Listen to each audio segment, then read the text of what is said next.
I thought I would start by telling you some things about myself.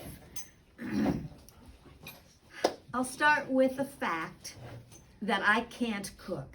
I have had so many cooking disasters, I've written a book about it.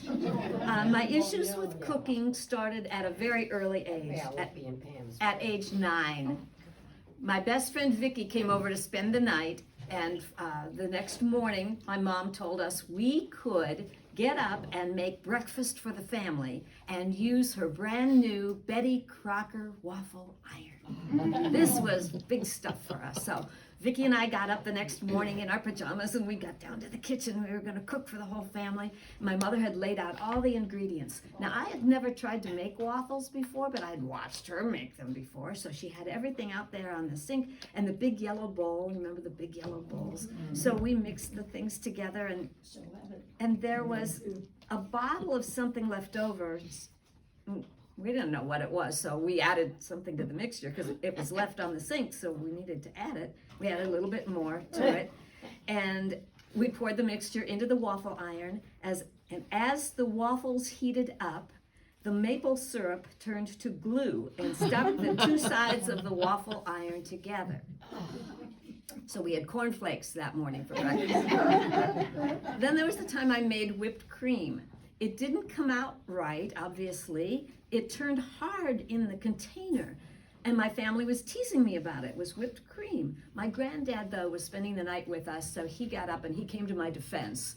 And he came over and he said, I'll put some in my coffee. It'll be good for my coffee. So he took a steak knife and he chipped away at this hard mess, and he put a hunk of it in his steaming hot coffee.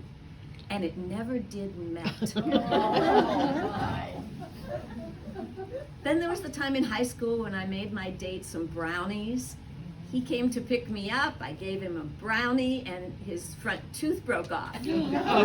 So we didn't go out that night. My dad drove him home so his dad could take him to the dentist to glue the tooth back on. Then there was another time in high school that my mother asked me to frost a cake. Frosted a cake. I used granulated sugar instead of powdered sugar. And so for a week, the family of 5 ate and crunched away at this cake frosting. Crunched and crunched and crunched. But my parents grew up in the Depression and they were not about to throw that cake away. Cooking can be especially stressful over the holidays. One Thanksgiving, while my mother was busy in the kitchen with the turkey, she sent me to the basement where we had a mini kitchen with a box of instant potatoes. I was to make instant potatoes for 25 people. I followed the recipe exactly. They came out too dense. So I ran upstairs and asked my mom what to do. With her arm inside the turkey and everyone else running around, you know Thanksgiving, running around like crazy, she told me to add more milk. So I ran downstairs and added more milk. And now they were too running. Right. I ran upstairs again with her head inside the oven. She said to add more potato mix. That went on all morning. Everyone was well into dessert by the time I finished the potatoes. We never again in our family used instant potatoes, and I was never again asked to help with Thanksgiving dinner.